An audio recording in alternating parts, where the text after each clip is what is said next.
Okay, welcome guys. So this is going to be a short video just talking about how to write P3, M2 and D1 as you get started on this section.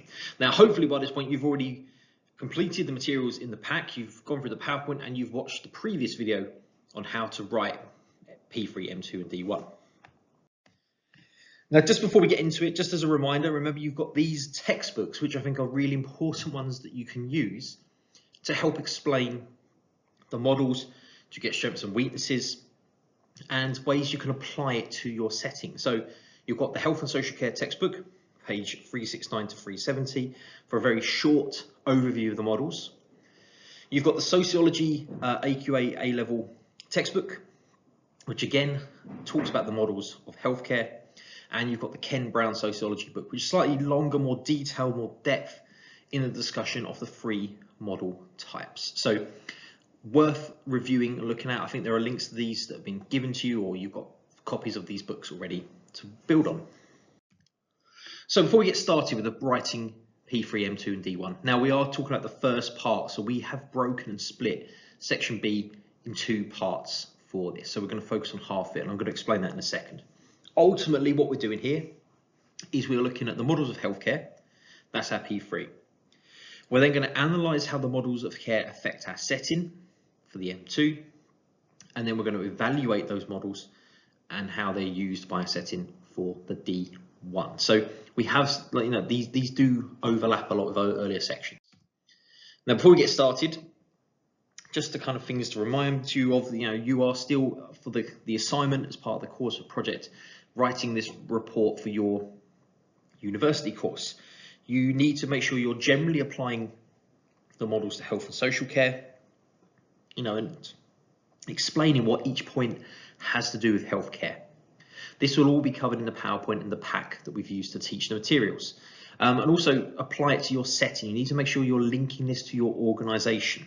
Now, you don't have to, but you can use the case studies that we created, the Monica, Jason, Damien and David, if you want to use them to help further explain and just demonstrate and discuss the models, but really it's got to be your chosen setting which takes priority. You can use the case studies as a backup example to support what you're saying, but do use your setting first and foremost. So here we have the marking grid for the coursework project, and we're looking at section B. So we're looking at P3, M2, D1. P4 is part of section B, but we're going to leave P4 for another time. So we are looking at this, P3, M2, D1. And actually, even within this, we are cutting some bits out. So we are only going to focus on the merit elements for the models, because P4 has parts of M2 in it as well. And when it comes to the distinction, D1, which overlaps with section A, we are focusing on the models and how they provide local healthcare set and how they affect the services. So we're going to look at the models, apply the models, evaluate the models. That's essentially what we're doing for the pass, the merit, the criteria. So explain the models, how, what, who, when, where, why, compare and contrast them, how they're similar and different. Extend your discussion into the merit by applying it to your setting. How does your setting reflect each model of care? Or in some cases, how does it not reflect the models of care? What does your setting not do to demonstrate certain models? And then distinction, you need to discuss the strengths and weaknesses of each model, of its uses in healthcare, and support this with examples from newspapers, from articles, from studies to demonstrate the point you're making. Now, just as a reminder of what a model of care is, again, some definitions. Ultimately, a model of healthcare is the way in which healthcare is delivered. It's the structure, the design, the purpose, the view of what healthcare should be doing. And we looked at three types. So we've covered the biomedical, the social, and the complementary model. These are the three we looked at when we covered these materials. As a reminder of what they are, if you think about these sort of gingerbread people, the biomedical is treating an illness or a disease or a problem with medication. So you go to the doctor when you have an illness, they give you medication, they give you a treatment that cures or fixes the problem. So it's very much the mechanical, the body's broken, doctors fix it, you're working again, and you keep going. You only really go to the doctor to get a problem fixed. The social model is more preventative. So it's looking at the causes of illness. It's trying to intervene early to prevent illness developing. So biomedical is quite reactive. You go to the doctor once the illness has developed and you get it fixed. Social model tries to tackle the illness before it occurs. So it might be dieting, smoking, cessation. It could be treating the causes of illness as opposed to just treating the illness.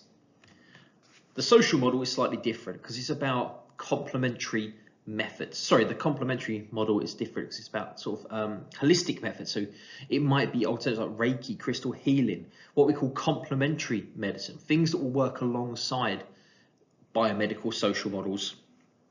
And ultimately, the goal is holistic care. So trying to cover physical, emotional, social, mental well-being of the individual. So it's kind of the whole approach. But often what we'll see is that GPs predominantly use the biomedical. There's elements of social, probably not likely to include complementary. Now, comparisons, again, we've talked about the comparisons, how they are similar and different. So I'm just going to fly through these. You can pause them and look at them if you need to. Otherwise, they will be on the previous PowerPoint, which I'll put a link at the end of this video. So there's our social model, and there's the complementary model. Now, if we look at structure, so how we would organize this, there's obviously 3 stages to it. So I think the starting stage would be to introduce and define and explain the 3 approaches. So you might go with the biomedical and explain what it is, how it views healthcare, how it helps society, what they say about health, and try and connect it back to theories. The biomedical has a lot of connections to functionalism. Social models can have connections to Marxism, to feminism, even possibly to when we look at social action approaches. Complementary, a lot of connections to postmodernism. So you can connect it to the theory. How does the theory also relate and view your model of care? But really try and take some time to explain it, to demonstrate it, to put examples of what each of these models do, how they work. Then the next step would be to draw comparisons. So how is this model similar and different to the other model? So how is biomedical similar and different to social and complementary? Now, there's lots of ways you can do this. You can either introduce your biomedical, explain it, do the discussion, then compare it. Then work for the rest of it, then do the social, compare it, complementary, compare it. Or you could go through defining them, explaining them, do all the other elements I'm going to talk about in a second, and then do a larger comparison of similarity and difference. So you can order this in any way you like, as long as I feel you've covered them. You don't have to follow a set pattern or structure. The merit would be to extend the discussion by linking it to the setting. So how does your setting reflect the biomedical, the social, the complementary? What do they do that demonstrates these models? What news articles can you show or use to demonstrate the models? You can also apply the case studies if you choose, but you don't have to. But if you choose to, you can. And then evaluation, distinction elements here. What are the strengths and weaknesses of each of the model? How do they agree and disagree with one another? So similar to the compare and contrast. How do they support? What studies, articles, evidence can you include? Now, as I said before, you can do it differently. You might want to introduce the models, explain them, and then jump to the linking it to your setting, then draw the comparison, then evaluate. Or you move this little bit of comparison, what we've got here, this middle section, you move that right to the end. You do that last. So you do definition, linking, evaluating, and then comparison. It's entirely up to you. As I say, you have got a bit of choice here. Ultimately, as long as you have got it clear what you're doing and it's visible in your writing, then I think you can order this any way you like. The high level skills, as I said before, is all about pushing up your work, particularly for distinction. You need to use data, use evidence to support the points you're making. Don't just use the basic generic definitions from the book and the pack and the PowerPoints. Try and support what you're saying. Try and provide actual evidence, examples of what you're doing. Also, when it comes to distinctions, a bullet point list isn't going to be sufficient. Same with the comparisons, a bullet point list isn't going to be sufficient.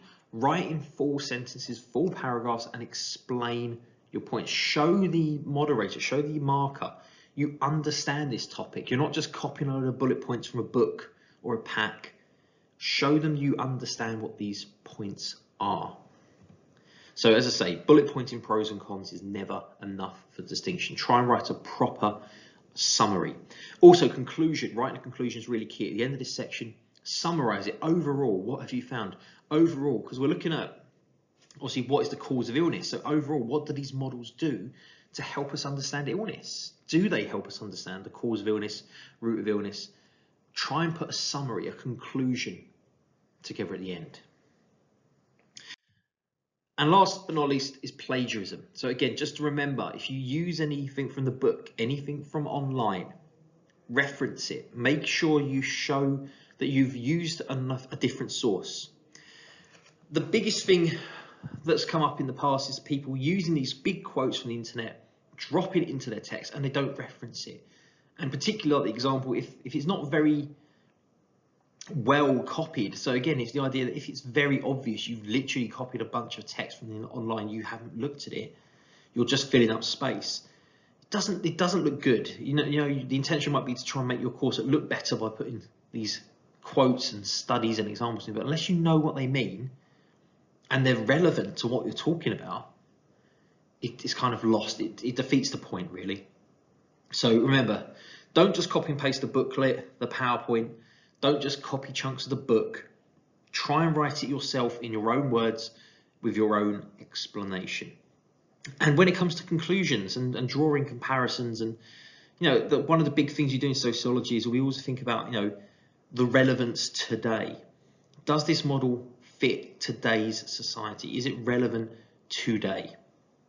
And there we have it. So a brief overview of how to approach and how to start P3, M2 and D1.